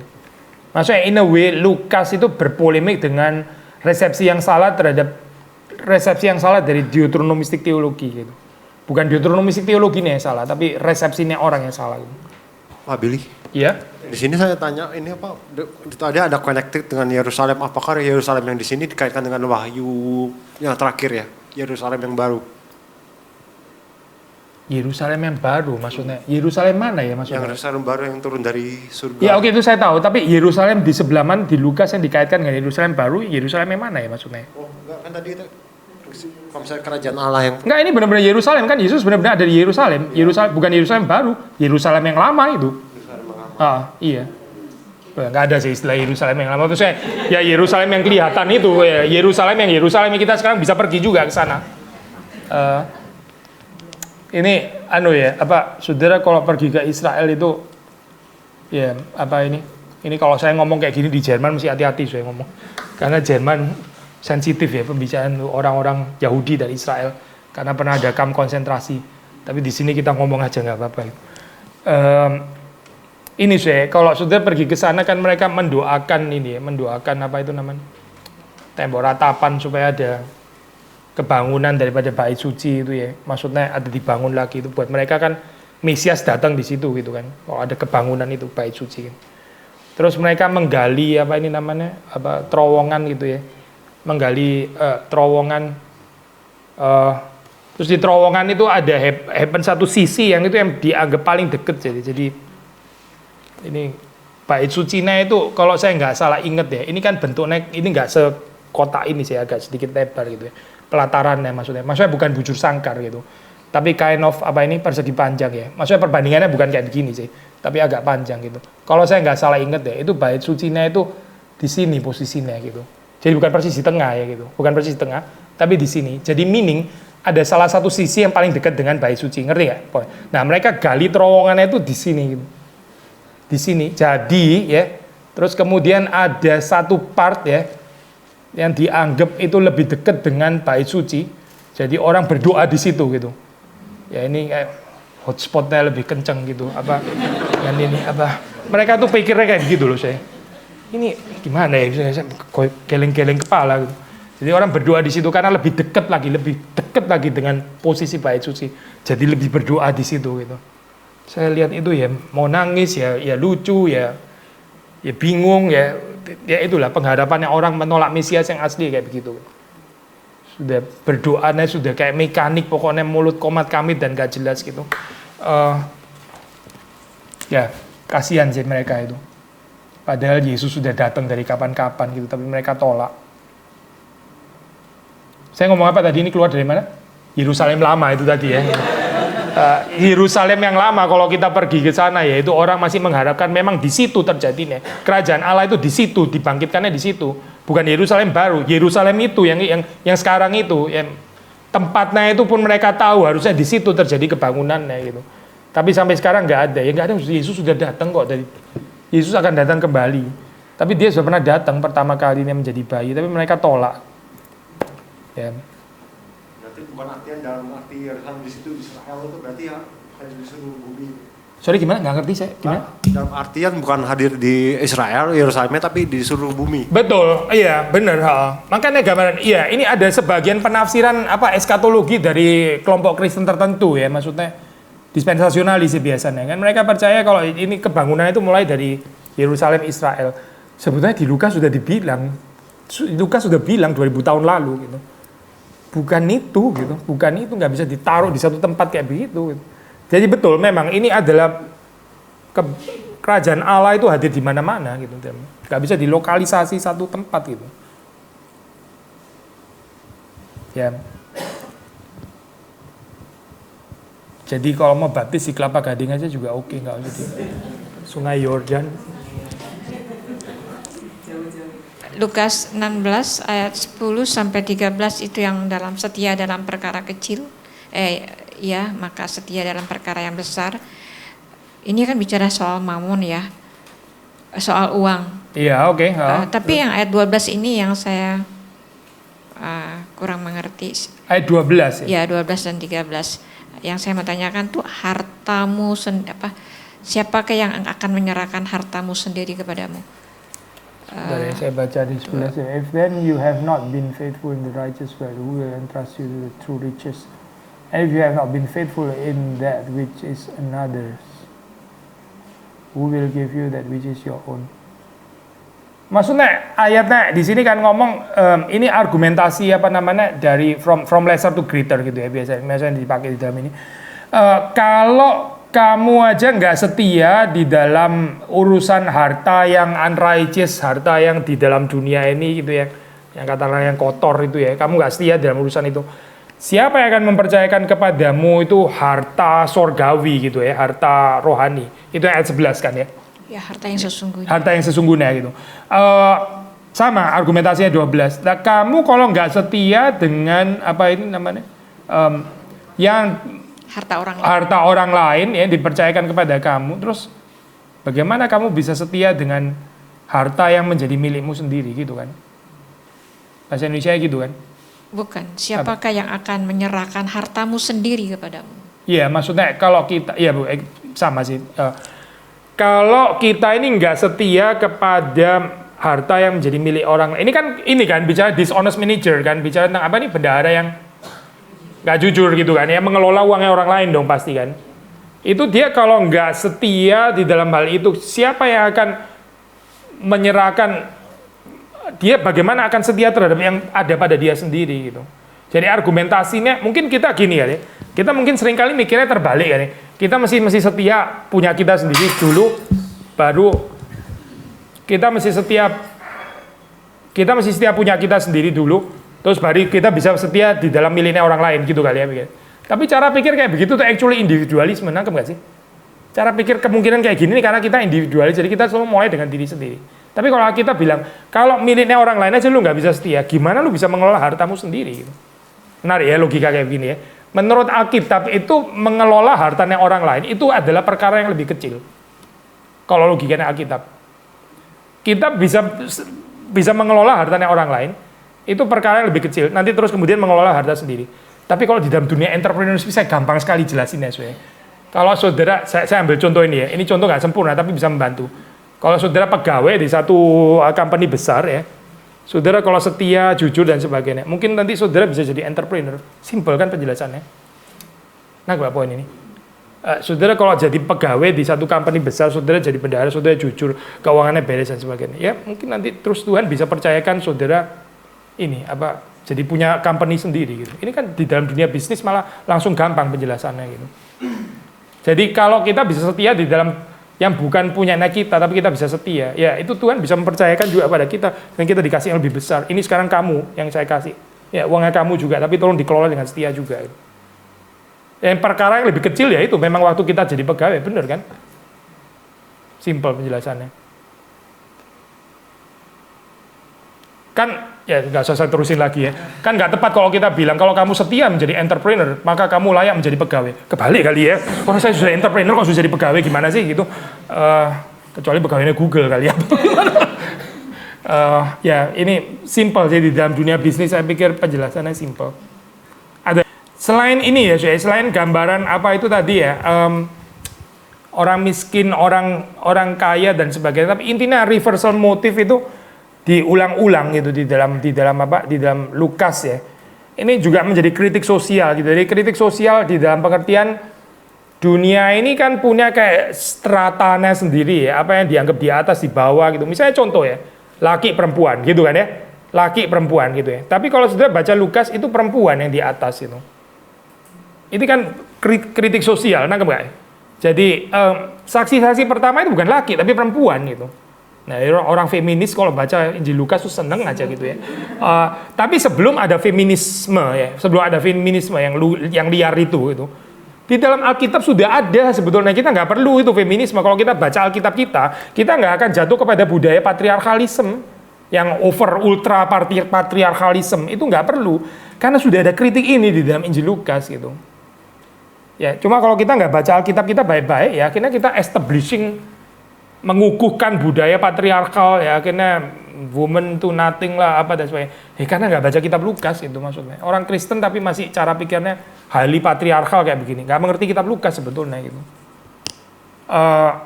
Wanita ya, itu wanita gitu. Yang menyertai Yesus kata kayu salib itu wanita, bukan laki-laki. Gitu. Terus kemudian yang pertama kali menjadi saksi kebangkitan juga wanita, bukan laki-laki. Ya. Maksudnya Petrus dan sebagainya itu baru datang belakangan. Wanita ya, selain tadi orang miskin kita sudah sebut. Lalu apa lagi? Anak-anak ya, anak-anak. Kamu kalau nggak menjadi seperti anak kecil ini ya, kamu nggak masuk ke dalam kerajaan surga. Jadi anak ya, itu kalau di society kan orang dewasa, anak-anak itu setengah manusia gitu atau seperempat manusia atau kira-kira gitu lah. Ini orang dewasa gitu ya, senior gitu misalnya. Tapi ini anak-anak, jadi dijungkir itu, reversal motive. Not to mention inilah apa itu namanya, orang berdosa, orang righteous, orang Farisi rasa pemimpin agama righteous, tapi ternyata yang diangkat itu adalah tax collector, terus perempuan pezina dan sebagainya. Ini yang justru kerajaan Allah. Jadi di dalam apa ya, strata sosialnya bukan cuma tentang kaya miskin, tapi urusan agama juga gitu. Institusi agama juga punya establishment-nya sendiri. Tahu istilah establishment kan ya? Sesuatu yang sudah dianggap baku yang nggak bisa dirubah lagi gitu. Ini dari dulu ya penguasanya harus ini, orang Farisi ini, respected, the scribes, ahli-ahli Taurat. Tapi ternyata Yesus buka mejanya bukan cuma sama Simon, tapi dia buka meja dengan orang-orang berdosa itu gitu. Kan nader penjungkiran ya dalam hal ini ya. Orang berdosa itu ya, yang mengerti kerajaan Allah. Terus ada gambar ini orang yang pergi ke bait Allah, satunya bicara tentang religious achievement-nya, satunya cuma pukul-pukul dada, kasihanilah aku orang berdosa. Terus Alkitab bilang, Lukas bilang yang dibenarkan yang terakhir bukan yang pertama gitu. Jadi ada penjungkiran ini. Saudara akan mendapati inilah Injil Lukas itu menggoncang establishment yang sudah dibakukan di dalam masyarakat, di dalam gereja, ya, di dalam bait suci, di dalam kehidupan beragama, di politik dan sebagainya, itu dicungkir balik itu oleh Injil Lukas. Jadi ada kritik sosial. Kritik sosial ini penting sekali, saya. Tapi kita biasanya orang Injili ya, kayak kurang tertarik sama urusan-urusan kayak gini. Ini dianggap agendanya orang liberal. Ya seperti kita sudah bilang gitu. Maksudnya kalau orang Injili tertarik dengan keselamatan jiwa orang-orang berdosa, social justice itu Partai Demokrat gitu misalnya ya. Wes kita nggak ada sih Partai Demokrat di sini ya. Tapi itu unfortunate polarisasi ya, nggak ada poinnya sama sekali. Karena di dalam Alkitab nggak kenal polarisasi itu gitu. Bahkan Mika itu mengatakan ibadahmu itu ya ke atas itu nggak akan diterima Tuhan kalau neracamu serong gitu. Ibadahmu itu omong kosong semua. Kalau dagang lu nggak bener, lu jangan bilang lu beribadah kepada Tuhan. Nggak ada itu ibadah itu, nggak nyampe semuanya. Bagi Mika itu ada kaitan nggak terpisahkan antara kejujuran waktu kita dagang, bekerja dan sebagainya itu dengan ibadah di hadapan Tuhan ya. Ibadah one thing, tapi kamu memeras karyawanmu, lu tahan-tahan, giliran dia gajian lu tahan-tahan, suruh puasa, tunggu 2 hari lagi dan sebagainya. Itu nggak ada ibadah kayak begitu. Kalau menurut ini ya, kitab nabi-nabi itu sudah baca di Amos, di Mika ya. Even kitab nabi besar juga ada yang mempersoalkan kalimat seperti itu. Nah, Lukas again juga ini ya, kritik sosial, terus kemudian reversal motif itu penting gitu. Nah, ini menolong kita untuk memosisikan diri kita secara benar di kerajaan Allah ya. Posisi di dalam kerajaan Allah itu berbeda dengan posisi yang dilihat manusia di dunia gitu. Dunia itu punya ranking-rankingnya sendiri gitu. Tapi di kerajaan Allah itu aturannya sama sekali lain gitu. Ini bukan berarti terus kemudian kita jadi anti terhadap posisi atas ya gitu. Posisi atas kalau Tuhan tempatkan ya terima saja gitu. Tapi jangan kita rasa posisi atas di dunia terus kita terbuai dengan posisi atas menurut dunia gitu. Karena posisi atas menurut dunia nggak tentu atas di dalam kerajaan Allah. Apalagi saya ini orang Samaria ya. Orang Samaria dan orang Yahudi itu orang Samaria yang baik hati kan ya, bukan orang Lewi dan bukan imam gitu. Lewi dan imam itu sudah pasti Yahudi kan ya, tapi dua-duanya gugur gitu. Ternyata yang baik hati adalah orang Samaria gitu. Itu kan reversal motif ya sebetulnya gitu. Orang Samaria yang kamu anggap liberal, nikah campur, nggak jelas identitasnya, ya konfesional nggak jelas gitu ya, nggak reform gitu perhaps ya. Tapi ternyata dia yang baik hati gitu. Ya kamu yang reform malah yang luput gitu. Kalau saya terjemahin di dalam bahasa sekarang ya gitu. Itu ini apa penjungkir balikan ini, penjungkir balikan establishment yang diciptakan oleh manusia. Gitu. Saudara ini ya apa kalau baca Injil sinoptik khususnya Injil sinoptik ya. Kalau Yohanes kan memang banyak sekali pasal-pasal yang dia ada sendiri, yang lain nggak ada ya. Terlalu banyak itu di Yohanes. Tapi kalau di sinoptik kan sebetulnya banyak yang mirip kan ya. Nah itu begitu saudara ketemu satu perikop ya yang nggak ada di Injil sinoptik yang lain, itu pasti sangat penting untuk profilnya Injil itu gitu. Nah Pak saya. Misalnya cerita tentang apa saya? Tadi orang Samaria yang baik hati itu nggak muncul dimanapun loh kalau bukan di Lukas. Jadi dari cerita itu saudara bisa menggali itu penting sekali untuk Lukas. Profilnya teologi Lukas akan sangat mencuat di dalam so-called special material seperti perikop-perikop seperti itu. Perikop yang lain ya yang sangat terkenal itu adalah prodigal son itu. Itu cuma ada di Lukas, nggak ada di Injil yang lain. Prodigal son itu boleh dibilang itu di tengah-tengah ya. Relatively di tengah-tengah ya. Itu boleh dibilang adalah kayak daging ya gitu ya, yaitu cerita prodigal son itu bukan favorit cuma untuk dilukis Rembrandt atau dikhotbahkan di KKR bolak-balik nggak selesai ceritanya, tapi juga di dalam pengertian ini ya itu cerita memang penting untuk Lukas itu ditaruh di tengah, relatively di tengah. Apa itu isi ceritanya? Apa sudah? Karena ada parable of the lost sheep, parable of the lost coin, terus parable of the prodigal son. Jadi intinya apa ceritanya? Kita baca 15 ya, 15 ayat 1-2. Ayat 1-2. Para pemungut cukai dan orang-orang berdosa biasanya datang kepada Yesus untuk mendengarkan dia. Maka bersungut-sungutlah orang Farisi dan ahli-ahli Taurat katanya, ia menerima orang-orang berdosa dan makan bersama-sama dengan mereka. Ya ini kalimat yang penting untuk mengerti 3 parabel di bawah itu ya. Konteksnya kan ini kan ya.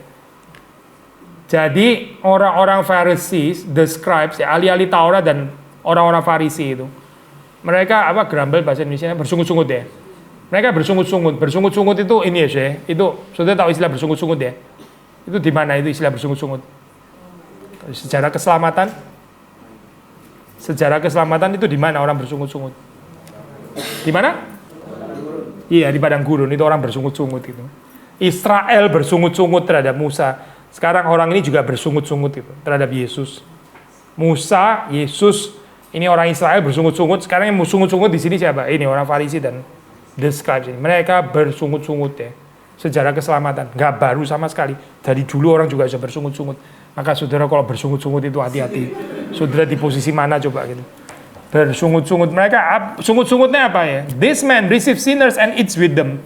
Orang ini ya, Yesus ini yang dinamai Yesus, dia itu menerima orang-orang berdosa dan makan dengan mereka. Table fellowship ya. Ini lukisan Last Supper itu bagus ya. Nah, orang naik ke gereja terus disambut dengan table fellowship. Maksudnya, hai semua kamu yang berdosa datang saja gitu. Siapa saja gitu. Literally siapa saja. Karena Tuhan itu buka tangannya, itu table fellowship. Tapi orang Farisi dan orang ahli-ahli Taurat nggak bisa menerima itu gitu. Maka keluarlah 3 parable ini gitu. 3 parable yang diakhiri dengan parable yang paling panjang yaitu prodigal son. Prodigal son ini saya baru khotbahin sentuh ini kapan nih kemarin di Pia Wanita ya kemarin. Itu kan kalau saudara baca di dalam akhirnya kan anak sulung ini kan nggak mau masuk gitu kan ya, nggak mau ikut berpesta gitu. Dia kesulitan. Tapi terus kemudian bapaknya mengatakan ayat 31, and he said to him, son, you are always with me, and all that is mine is yours. Berarti ini kan dipeluk ya gitu. The beauty daripada cerita ini ya, ini yang dipeluk itu sebetulnya adalah Pharisees and Scribes itu. Cerita ini ya, ujungnya itu adalah yang dipeluk itu Pharisee and Scribe itu, bukan anak bungsu itu. Anak bungsu ini cuma sarana doang di dalam cerita itu. Sudah diterima dan mereka juga sudah pulang, sudah bertobat dan sebagainya. Persoalannya itu adalah Pharisee and Scribes nggak bisa menerima orang yang berdosa itu bertobat lalu diampuni. Mereka nggak bisa gitu. Karena mereka konsepnya work righteousness. Kok enak gitu kan ya. Kok enak, berarti kita mesti ada religious achievement dulu, terus baru bisa dapat acceptance Tuhan gitu kan ya. Bukan pengampunan yang apa itu, yang gratis itu yang mereka nggak bisa terima. Maka di sini kalau sudah membaca ini kan dimulai ya, parable ini kan dimulai dengan kesulitannya orang Farisi, nggak bisa menerima kenapa Yesus itu terima sinners, makan dengan orang berdosa gitu. Nah terakhir, ini kan makan, pesta itu kan makan ini kan dibikin anak bungsu ini kan memang makan kan, ini pesta ya, pasti ada makanan lah Kalau pesta nggak ada makanannya cuma game doang ya itu bukan pesta gitu ya, ini keterlaluan. Pasti ada makanan. Jadi ini bicara table fellowship maksudnya, pesta itu table fellowship, ya banquet itu table fellowship. Lalu terus yang nggak bisa ikut ini adalah orang Farisi itu, mereka nggak bisa ikut gitu, nggak bisa ikut table fellowship. Maka bapaknya itu menjemput, bilang, son you are always with me, all that is mine is yours. Koreksinya perhatiin ya. Kamu selalu berada bersama dengan saya gitu. Maksudnya kamu itu supposedly harusnya ada table fellowship with me every day karena kamu bersama dengan saya dan semua yang ada padaku ada padamu. Berarti ini inheritance itu diberikan juga kepada anak sulung despite dia belum minta. Kalau orang anak bungsu kan minta paksa kan ya. Anak sulungnya Yesus bilang bapaknya ya, ini bapak bilang all that is mine is yours gitu. Berarti lu nggak minta warisan pun ya ada pada saya, itu juga milikmu sebetulnya. How could you menempatkan diri as outsider kayak gini? Ini loh cara pikir yang terbalik ya. Ini anak sulung kan pikir anak bungsu ini outsider gitu kan ya. Kita ini insider. Anak bungsu ini outsider, jangan diterima di sini. Karena kita ini ada table fellowship. Nangkep saya poin ini ya. Lalu waktu bapaknya datang, ya outsider itu lu sebetulnya gitu. Bapaknya ada table fellowship dengan anak bungsu yang bertobat. Sekarang yang outsider, kamu ada di mana? Kamu ada di padang. Di padang itu kalau sejarah keselamatan itu refer ke Kain. Kain itu ada di padang. Waktu dia meninggalkan, dia ada in the field. Di sini muncul istilah yang sama ya, in the field. Berarti ini outside the table fellowship. Maka kalimat terakhirnya, it was fitting to celebrate and be glad. For this your brother was dead and is alive, he was lost and is found. Dia itu mati, dia hidup. Dia itu tadinya terhilang, sekarang itu dia ditemukan ya. Tapi ceritanya kan gantung di sini kan ya. Ini brilliance-nya Lukas, literarinya Lukas dibikin gantung. Maksudnya apa? Ya ini sudah diserahkan kepada pembaca. Pembacanya, now lu masuk atau tetap di luar gitu. Yang baca ini ya tetap self-righteous di luar gitu ya, atau masuk bersama-sama dengan table fellowship Bapa dan anak bungsu itu digantung sama Lukas ya. Itu konklusinya diserahkan kepada saudara dan saya gitu. Ini penulisan literary yang tekniknya sangat tinggi ya sebetulnya. Jadi saudara nggak menemukan jadi ini sebetulnya dia masuk atau nggak masuk gitu. Ini ya kalau pinjem istilahnya Pak Jetro, ini cermin ya tergantung lu masuk nggak gitu. Lu tanya diri lu sendiri dong, lu mau masuk atau enggak gitu. Jangan tanya cerita objektif ini sebenarnya dia masuk atau enggak. Ini historical atau enggak? Saya kasih tahu ini pasti enggak historical gitu. Karena ini parable gitu ya, jadi enggak usah bicara historical enggak historical. Jawabannya sudah pasti enggak historical. Tapi sebagai cermin, saudara lihat diri kita sendiri gitu. Masuk enggak ini kita ini? Kalau kita enggak bisa menerima orang yang berdosa ya, enggak bisa menerima orang yang kurang reform gitu misalnya ya. Enggak bisa menerima orang yang kurang menginjili ya, kurang mengerti doktrin. Dan kita tetap stay outside kayak gini, seperti kayak di anak sulung. So parable ini sangat penting. Maksudnya ini ya trilogi parable ini gitu. Dan boleh dibilang relatively tempatnya itu di setting in buka itu ada di tengah gitu. Resepsi yang benar di kitab Deuteronomistik mengenai orang yang diberkati dan kaya yang tadi. Itu gimana Pak? Sebetulnya di Deuteronomi sendiri itu sudah direlativisasi sih gitu. Maksudnya nggak bisa dijadiin formula yang mati kayak gitu. Tapi ntar kita bahas kapan-kapan ya, waktu kita masuk PA seri perjanjian lama. Ini perjanjian baru selesai 3. Saya masih utang 24 sampai Wahyu, setelah itu baru kita mulai masuk perjanjian lama. Kejadian, keluaran. Ntar kita di Deuteronomi kita ngomongin itu lagi. Poinnya nggak boleh naikin satu teologi, satu yang konsep satu Iya, aja. maksudnya gini, poinnya adalah gini, di dalam Deuteronomistik teologi itu sendiri sudah ada perkecualian gitu, sudah ada peringatannya, dan sudah pasti rumusan itu nggak bisa dijadikan untuk menggantikan Tuhan sebagai satu formula doktrinal baku, ortodoksi yang kayak sudah nggak perlu Tuhan lagi, pokoknya ngecek. Saya sudah punya kayak apa ya, semacam apa istilahnya ya, blueprint atau apa gitu ya, terus lihat kehidupan orang tinggal ditempelin aja gini. Oh, lu saya sakit ya, berarti kalau menurut ini sih lu pasti masalah gitu. Kalau lu kaya, oh pasti hidup lu berkenan kepada Tuhan. Nah, itu yang masalah gitu. Tuhan itu bukan ini, bukan gitu. Tuhan itu di atasnya ini. Yang kasih Deuteronomis itu teologi juga Tuhan, betul gitu. Tapi kan dia juga berdaulat. Ya itu sebetulnya di dalam Deuteronomi sendiri sudah digarap sih sebetulnya. Bukan tuh di ngerti mati kayak gitu. Tuhan, kami bersyukur Engkau memberkati pertemuan pada malam hari ini. Kami berdoa supaya Tuhan menolong kami untuk bisa supaya mengerti kekayaan firman Tuhan, dan kami jadi orang-orang yang semakin teguh di dalam mengikut Engkau, tidak berjalan dengan kekuatan, dengan hikmat, dengan bijaksana kami sendiri, tapi bersama dengan Kristus yang adalah bijaksana kami, kekuatan kami. Kami berdoa supaya Tuhan menguduskan kami semua dengan firman-Mu. Ajar kepada kami untuk menjunjung tinggi firman Tuhan dan mempunyai satu kehausan, eagerness, kerajinan, ketekunan untuk menggali dan mengertinya, dan kami boleh dikuduskan oleh kuasa firman Tuhan.